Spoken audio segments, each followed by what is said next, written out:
guys, what's happening? Welcome to week 11 of the show. I'm flying solo again today, so this will be another shorter episode. But we're going to take a look at the playoff scenarios after we finish the matchups, so it won't be as short as last week. I can now announce that we will be recording a live show next Tuesday night with a star-studded panel of guests. There will be plenty of beers involved, and it should be a great show, so you guys have that to look forward to. A couple of maintenance notes before we start. The following teams can no longer make Sunday morning pickups. Me, Dustin, Swain, Malinsky, and Minotti. Minotti is out of money, so his team has been locked from making transactions. His final roster has 3 defenses on it, which I found weird. I thought maybe he was planning for the playoffs, but then I looked at the matchups, and not really. Only one of them has any kind of good matchups. It seems like bad planning on his part. I haven't talked about the waiver wire in a while, but I thought there was some interesting stuff this week. Case gets Bo Scarborough for only $1, and then I got Jonathan Williams for only $1. I'm not sure how long Marlon Mack's going to be out. Some are saying the whole season. Dr. Chow thinks much less. He might only miss a game. And Williams might not even be the guy, but they do have a great line, and we saw him run all over last week. I am surprised there wasn't more bidding out there. I don't know if Rob and Lemmer know, but you don't get to take that money with you at the end, or doesn't carry over to next season or something. You know, it's use it or lose it. So, I don't know, maybe you'll get to use it in the playoffs. Let's move ahead to the matchups. First, I took on Chuck, taking him down 140 to 112 in a clash of the Titans. DJ Chark led the way for me with 32 points. Phillip Rivers has been doing his best Jameis Winston impersonation lately. Throws for 350 yards, but 4 interceptions. Hunter Henry grabbed 6 for 69, nice, and a touchdown. Melvin Gordon looks pretty good, but the Chargers just couldn't get it done in the red zone, and they would get after watching Melvin Gordon run all over the Chiefs, they were just like, nope, no more of this. Rivers, you get in there and chuck it to the other team. Frank Gore scores me only 5 points, but had a touchdown called back on a replay again. And then Sunday night, as anyone who follows the message board knows, Robert Woods, the surprise inactive, takes a 0. All looked lost for my team until the first drive of the Sunday night game, when Tyreek Hill comes out with a hamstring injury after scoring 0 points. Devastating for Chuck. He handled it a lot better than I would have. Sunday night wasn't much better. David Montgomery only got him 6 points. Tariq Cohen was getting a ton of work, even not getting carries just between the tackles. That hasn't happened all season. He must still be banged up, I would assume. Hollywood Brown, also still hurt, gets 2 catches for 23 yards. Kenyon Drake had another good game, 6 for 60, but only 13 rushing yards. San Francisco defense scored a touchdown on the last play of the game. I definitely thought that sunk me when it happened. Chris Godwin gets Chuck only 47 yards, but gets a touchdown.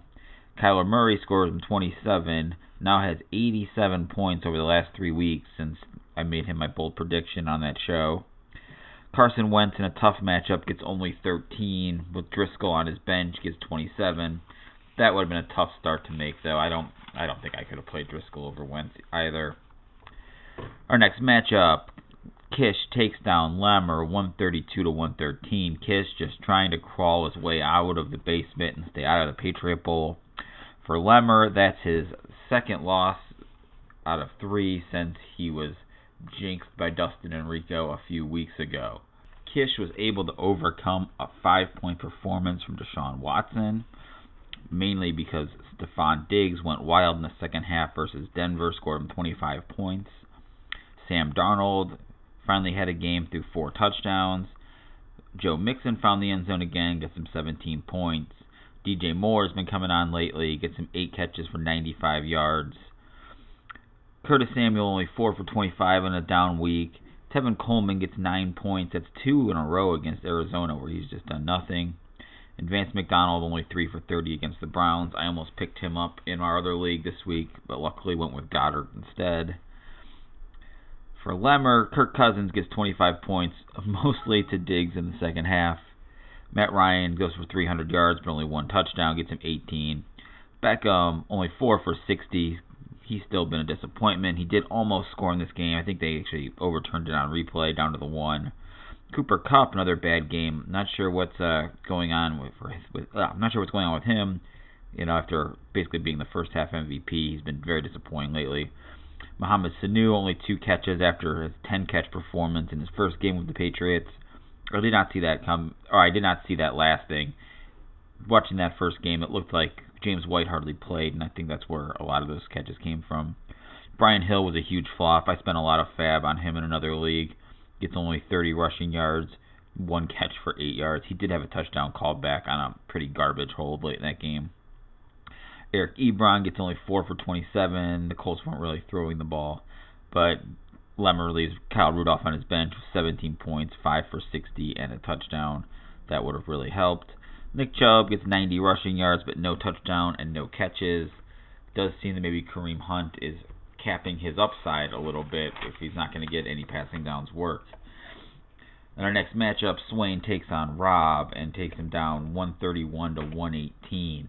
If I told you that Swain only got 6 points from Amari Cooper, 1 catch from Tyler Boyd, 3 points from Ronald Jones, James Conner would leave hurt early in the game after scoring 2 points, and he would leave a 30-point performance from Ridley on his bench, you wouldn't think he had much of a chance, but he comes away with a victory anyway.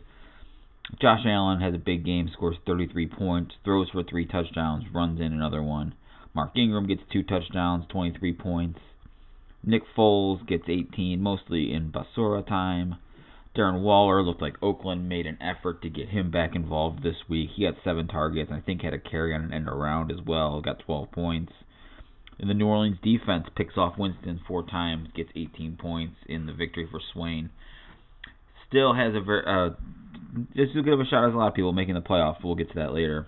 For Rob, Todd Gurley finally gets the carries, 25 rushes, gets 21 points. Michael Thomas does his thing again, 27 points. That was about it, and good news from Rob. Jared Goff, only 173 passing yards. They handed it off a lot in that game, 6 points from Goff. Watkins, 2 for 26, 4 points. As I see, you actually cut him today. What a disappointment he's been. Damian Williams gets 2 points, hurt early in the game, left with a rib injury. Not much news on that. Rob only needed 20 points out of Watkins and Williams on Monday night combined and didn't even come close. And more bad news from Rob. This Stafford injury seems to keep getting worse and worse. Some people are saying he may not come back this season with the broken bones in his back. Our next matchup, Minotti takes on Brandon and beats him 129 to 123. A very close game. If Eckler had come down with that catch on the last play of the game, Mike would have lost, and that would have really given me a chance to make the playoffs, but it did not happen. That play actually cost me a win in my other league as well. They were starting the Kansas City defense, and I lost by 1 point. For Minotti, Lamar Jackson does his thing, goes 33 points, 4 touchdowns, chips in 86 on the ground. Deebo Samuel has a big game, 8 catches for 134 points, big game. 23 points versus Arizona, an easy matchup. Jimmy G has lit up Arizona twice now. D.D. Westbrook was a letdown, 4 for 32 in the Foles return. So much for how Foles was going to feed all of the targets to the slot receiver and not to Chark. Mahomes, pretty pedestrian for him, 16 points, and that was with 59 rushing yards, which avoids the terrible game. Mike Evans, only 4 for 69. That was a weird game for Tampa Bay. Miles Sanders, with Jordan Howard out, gets only 7 points on 11 carries, 2 catches for 9 yards. Disappointing season for Sanders. Duke Johnson gets only 6 points. Even in a blowout game where they're trailing the whole time, gets only 2 catches. Don't know what's going on there. Oh, Bill O'Brien's an idiot. That's probably what's going on. Wasting Deshaun Watson. For Brandon, Jameis, like clockwork, does his thing. 20 points, 300 yards, 4 interceptions. Eckler gets 8 catches for 108 yards, mostly in the second half. 23 points. Derek Carr gets 20 points, helped out with a rushing touchdown. Julio Jones, a bit disappointing, 6 for 91, gets 15 points. Allen Robinson, only 5. The Bears' offense is really struggling. T.J. Hockenson gets 1 catch for 6 yards. He is a long way from that 6-catch, 131-yard touchdown performance in Week 1. But the loss really comes on bench. He benches the Browns defense against Pittsburgh. They get 19 points. That would have won it for him. Or starting Marvin Jones, who has been one of the hottest receivers in the league, would have also won it. He gets 20 points on the bench. Moving ahead, Case takes on Rico, and Rico comes away with a victory 170-163. Rico moves into the wild card lead with a big performance, despite getting the goose egg from David Johnson and only 4 points from Galladay. Seems to me that Rico could have used one of those running backs that got picked up this morning. Especially since he has Marlon Mack, who gets 18 points but breaks his hand. Not sure how long he's going to be out. Jimmy G, like I said before, lights up Arizona again, gets 37 points. That's 68 in 2 games versus Arizona this year. Baltimore defense gets 18 in what should have been a pretty tough matchup versus Houston. Baltimore's looking tough right now. Courtland Sutton, I was definitely wrong there. A few weeks ago I said he would be my biggest second half letdown. He gets 5 for 113, even threw for 40 yards. He looks like a pretty awesome player. If they get a quarterback, he could be a superstar kind of guy. Hopefully T.Y. is back for him soon. I could use it too, but he did not practice on Monday, and they have a game Thursday night. For Case, McCaffrey did his thing again. Gets 11 catches for 121 yards, 32 points, making him worth it more and more every day, making it more likely he may hold up the whole season every day. Michael Gallup, 9 for 148. That was a great pick.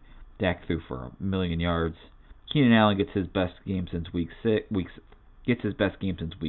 Scores 21 points. Drew Brees throws 3 touchdowns in an easy matchup against Tampa Bay. Dwayne Haskins and Darius Geis team up for some garbage time, combined for 31 points. Geis's was pretty much all on one late fourth quarter screenplay that he took to the house. Gerald Everett gets only 1 catch for 20 yards with Cooks and Woods out of the game. Great pickup there, Case. You're a master of tight end streaming. And Jalen Richard gets only 1 catch for 7 yards in a disappointing game for him. He had been getting quite a bit of work in the passing game. In our next matchup, Dustin has a big week, takes down Malinsky 165-147, moves himself into second place in the wild card, and has a real chance of being in the playoffs and in the Patriot Bowl. For Dustin, Dak Prescott has been an absolute monster lately. He's thrown for 841 yards in the last 2 games. Travis Kelce finally has a nice game, 7 for 90 and a touchdown. Alvin Kamara has not been doing a ton on the ground, but he gets 10 catches and scores 22 points. Jermaine Crowder gets him 18 points, 5 for 76. I'd kind of been hoping most of the season that Dustin would cut Crowder when Darnold was out and he wasn't doing anything. I was hoping to scoop in and grab him, but it did not happen. And Dustin still has Wilson, Tate, and Thielen coming back for him eventually. Well, Thielen eventually, they're to be back this week. I don't know. We'll see. Dustin's team's looking better and better every day. Oh, would love to see a Dustin versus Chuck playoff matchup. Well, no, I wouldn't, because that would mean I'm out of the playoffs. So I don't want to see that. For Malinsky, John Brown, 36 points. He has a big game. Zeke gets him 2 touchdowns, even gave up 1 to Pollard. Zach Ertz has 2 good games in a row, 9 for 94 against the Patriots. Josh Jacobs gets 112 rushing yards. He's been playing well. Julian Edelman throws a touchdown, which gives him more touchdowns than Brady, who had 0 and only scored 8 points. Juju gets hurt early. Should have started Devontae Parker, who got 22 points on his bench. And Adrian Peterson had his worst game since Callahan took over. Gets only 5 points with Darius Geis back. We'll see if that trend keeps going forward. That was our last matchup. So I do want to take a look at the playoff scenarios before we go here. There's a lot to unpack, and it's honestly really, really tight. Almost every team could make the playoffs, and almost any team could end up out of the playoffs. We have 6 teams all sitting at 7-4 atop the standings. Case leading the way with the most total points. He takes on Minotti and Rob in his final 2 matchups. I'm going to go ahead and pencil Case in as in the playoffs. He's got a pretty big lead in points. He gets Mike this week without Mahomes, and Rob's team's been driving the struggle bus lately. Even if he were to lose those matchups, his points should get him in. Next, Minotti. He takes on Case this week and Dustin next week. Not necessarily easy matchups by any stretch, pretty difficult matchups, but I'm thinking his points would probably keep him in the playoffs as well. I'm going to say Mike is in. Lemmer is next. Points-wise, he's only about 50 or so points ahead of Rico if he were to lose, but he gets me this week in what should be an easy win with most of my team on bye. And Chuck next week, that could be an interesting one coming down to the last playoff spot for Chuck. But I'm going to go ahead and say Lemmer's in as well. After that, it's anyone's game. Like I said, Rob's team has been struggling. He gets Brandon this week and Case in the finale. Though he probably will score like 180 against Brandon because that's just what happens. But if he were to stumble, he's only 38 points ahead of Rico in the wild card spot. Next up is Chuck. He gets Malinsky and Lemmer in the last 2 weeks. They're all difficult matchups. Everyone's got a difficult schedule really, except for Swain maybe. Chuck would be behind Rico in the wild card standing, so he needs to win games. Same goes for me. I'm 58 points behind Rico in the wild card. Got to stay ahead of him in the standings if I want to have any chance of making the playoffs. But an automatic loss basically versus Lemmer this week, and I get Swain in the finale. My chances of making the playoffs are very, very small.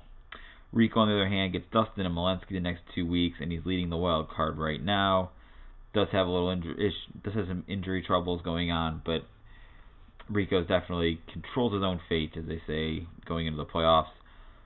Malinsky still right in it. He gets Chuck and Rico in his last 2 games. The matchups don't really matter. He really needs points. He's 55 points behind Rico. Swain gets me and Kish, probably the easiest finishing schedule there is, 56 points behind Rico. Dustin, playing for the wild card and the Patriot Bowl, is 35 points out of the wild card. He gets Rico and Minotti in the last 2 matchups, but wins matter for him to stay out of the Patriot Bowl. I'm really hoping for the Patriot Bowl and playoff. I think that would be pretty awesome. Kish may be the only team who's out of it. He's 96 points behind Rico in the wild card standings. He gets Swain and Brandon. Him and Brandon could be playing likely they'll be playing in the final week to see who stays out of the Patriot Bowl. And then we have Brandon, who gets Rob and Kish in his final 2 matchups. Actually, no, I'm going to say Brandon has the easiest schedule if it wasn't for the fact that every team scores a ton against Brandon. But he's only 44 points out of the wild card, so he's definitely still in the playoff race. It's going to be a very interesting finish to the season, and looking forward to it. So that's it for this week's show. Hope you guys enjoyed it. Next week's show is going to be awesome. I can't wait. Hopefully I'll see some of you guys when I'm in town. I get in on Sunday. I'll be there until the following Monday. Saturday for the Ohio State-Michigan game, we're all going to be going to Grindstone Tap House for the Mid-Park Wrestling fundraiser. It's like an all-you-can-eat and drink type of thing for $25. Always a good time. I know a handful of us will definitely be there. If anybody else wants to come, feel free. So that's all for this week. Good luck this weekend. I'm out.